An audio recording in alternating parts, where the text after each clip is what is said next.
Okay, so have you ever been in the store and just immediately were like, oh, nope, no, no, no, 9, no, no, no, we are not going to do that. Okay, so let's be honest here. The main reason is often because the store owner decided to simply do the designs themselves to save some dollars. And maybe, even just very maybe, you are one of these people. And you know deep down your design just isn't really up to par. In this video, we'll go over how you can get that high quality wow effect on your stores for basically pennies on the dollar. So by the end of this entire shebang, you'll have a better understanding if, why, and how you have to invest in stepping up your brand's design. Basically, you're going to learn everything I didn't know when I started my first Shopify store. Okay, design is important, we get that. But really, what's the return on investment for design? And what are kind of the benefits of doing design right? I mean, I get it, it's important, but like when rubber hits the road, like what is it like? What is it really? And in order to address that, I feel like it's best that we go over the 4 main reasons we believe that design is important. Think about this. Most like major established brands, right? They will have what's called a brand book. It's a pretty big document. You can Google Apple brand book or McDonald's brand book. You'll probably find it. And that pretty big document explains everything on how the design of the brand should be. And when I say everything, I mean things like from the size of the fonts in emails to sometimes even the filters, the type of filters they should use on Instagram posts. And the result of this is that you get a brand that has a super consistent look. For example, if you take, let's say, an Apple ad, and I remove the Apple logo from it, you would still be able to say it's an Apple ad. But many brands, especially with e-commerce, actually surprisingly kind of suck at this cross-channel brand consistency thing. And they're leaving quite a bit of money on the table. So you can really set yourself apart from the masses by just doing this simple thing. The second element is where the rubber really starts hitting the road, and that is price. So think about it. Why is Apple charging 3 times the price of a window? Why is a Honda 2 times cheaper than a Mercedes or BMW? Look around you. Design is not the only reason, but design is always part of the reason. Actually, it's a crucial part. The return on investment for having a designer is really immediately paid off by your price tag and your increase in price. So if you're kind of wondering if design is important, yes, it does. It will have a positive return on investment. But another important element, of course, and that's number 3, is trust. I mean, we went over it in the beginning of the video. You're the one that told me that you'd leave if a site looks ghetto. And that makes sense. I mean, let's be honest here. Good design creates trust and put things into context. Context, you may ask? Well, yes, that is the 4th reason. And imagine this. If you're looking for the absolute cheapest solution for your problem and you land on a horribly designed website, how would you feel? I, for one, would be kind of excited. Because I'm looking for kind of a cheap solution, right? And I see this horrible website and I'm thinking, wow, these guys suck. I mean, they can't even do a website. There must be some good deals here. And I'm probably going to get some really cheap products. However, if I'm looking for some nicer quality and I land on a shop that has that same horrible design, well, I'll rather quickly be like, how good can this product be if they can't even get a landing page right? So, everything is context. And the final element why you should really consider taking your design more seriously is to save you both time and money.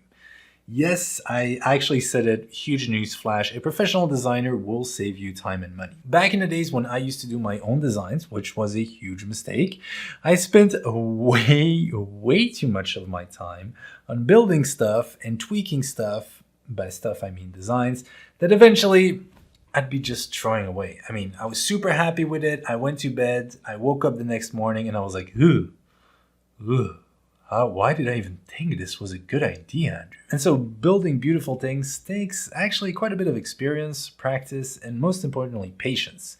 And those are some elements that you as a business owner / operator don't really have time for.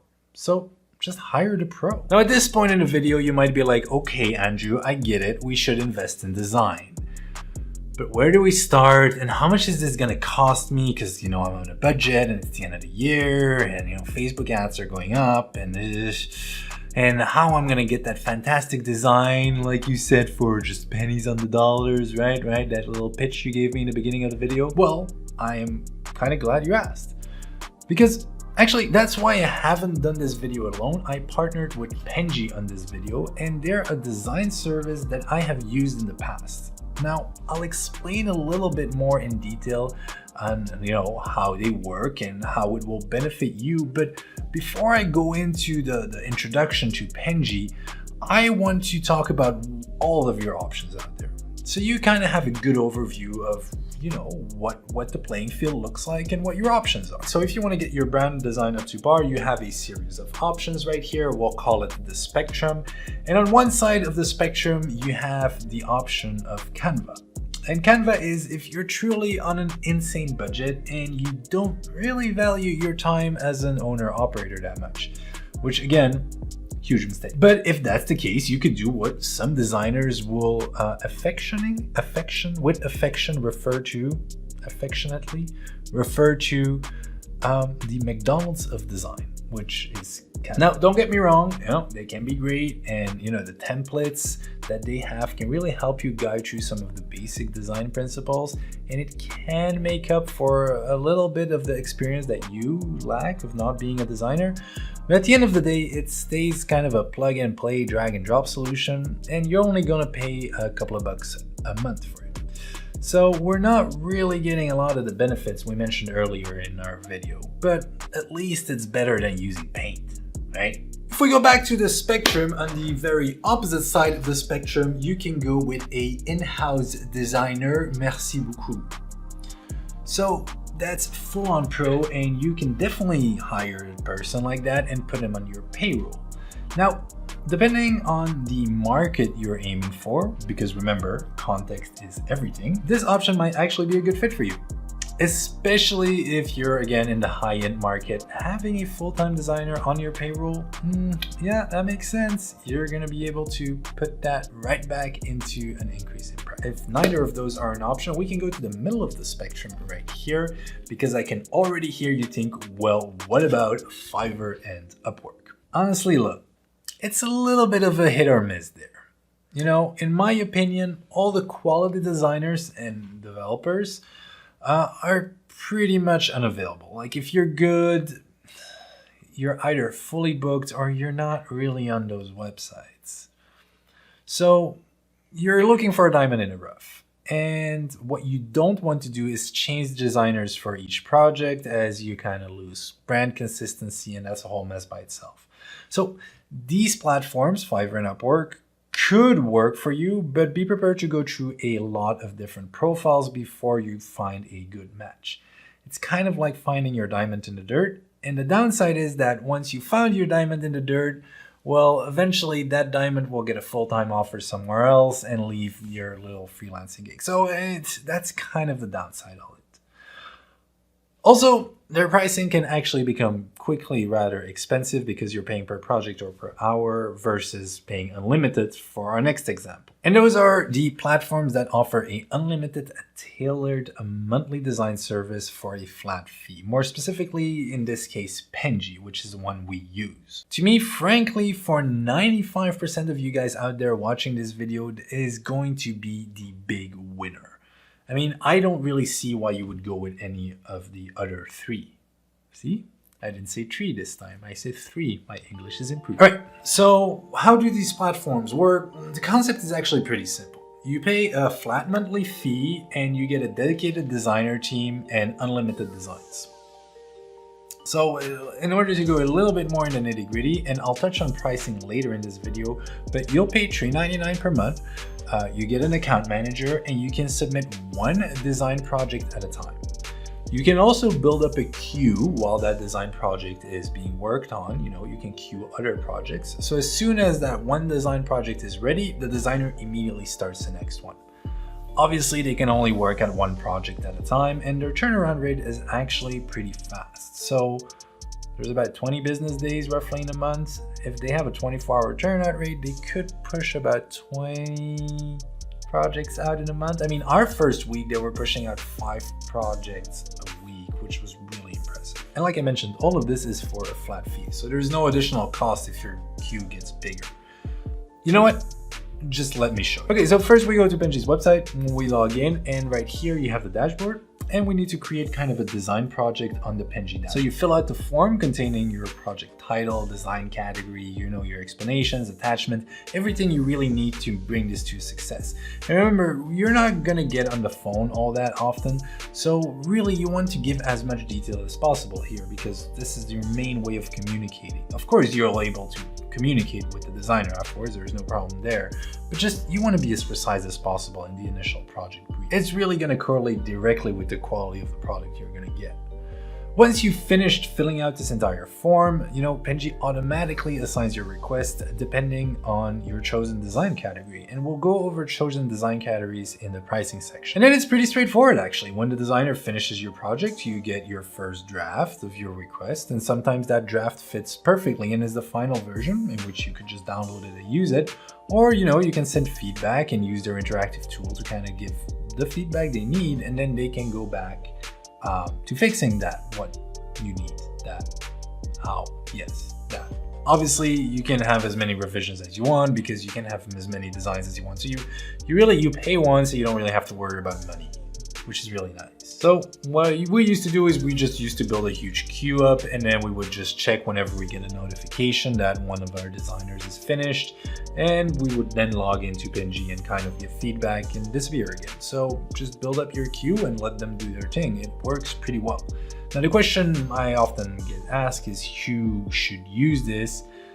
And the answer is any Shopify store who doesn't have a full-time designer. And I'm really trying to think of people who shouldn't and who would fall out of that category, but there really isn't. Unless you really can't afford it, then obviously you're not the target market. But otherwise, if you don't have an on-staff designer or go-to designer, then use this. All right, so now that you know the importance of design, because we went over that, you're gonna get return on investment if you do design. Your different options out there and what you could possibly be doing. And you're still trying to kind of do the math on whether Penji works for you, yes or no, then I think it's a good time to talk about pricing. So for pricing, it's actually very clear. Their plan starts at $399 US. Let's call it what it is, for $100. And you have access to one designer. So one designer that works at the time. Unlimited designs, but at one designer. So that's pretty useful. And you can add as many team members as you want. So if you have like a marketing specialist or I don't know, like a personal assistant or I don't know, you can add all of those people to your team to kind of coordinate with the designer, which is a nice little perk. What we use their middle version, which is the $499 or basically $500 per month, which is still like a fraction of a salary of a full-time designer. And then you still have one full-time designer for you, but you also have access to their, that full-time designer can be a UX, UI designer, they can be an illustrator, or they can be a graphic designer. Versus in the first plan, it's just a graphic designer. So if you're building landing pages, or if you're building home pages, or if you're building a website, or if you're doing any sort of illustration, that graphic designer from the basic plan can't really help you. However, in this middle plan, for an extra $100, you have someone who really understands UX, UI, and your second pair of eyes that really can't hurt. For $100, you're gonna get your return on investment on that, just in conversion rate optimization. And then you have the final plan, which is the $900 a month one, $899. And for that, you can have two designers. So everything we talked about before, but instead of one designer constantly working, you have two, so you double the output, so you get more stuff done.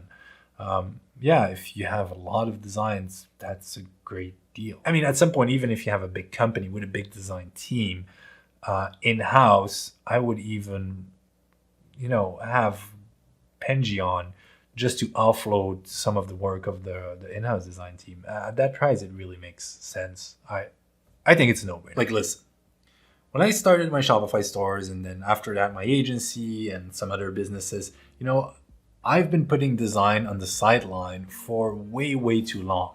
And sometimes it was because, the price tag of a full-time designer, and I didn't really know, all the options out there. So I really hope this video kind of give you a good overview of what's possible, that you discovered something like Penji, that you try it out, hopefully. I don't get a kickback if you do at this point. If you do or don't, that doesn't matter. I just partnered with them for this video. And yeah, and otherwise all the other options will maybe give you a better idea of what is happening and why you should really take design more seriously in order not to look like a scammy, weird website that is not gonna last and that probably undersells your product and all your efforts. Make sure to subscribe if you want to grow your Shopify store faster, as we have endless free value that my team and we learn in the Shopify Plus stores and we just share with you afterwards. I hope that makes sense. Adios.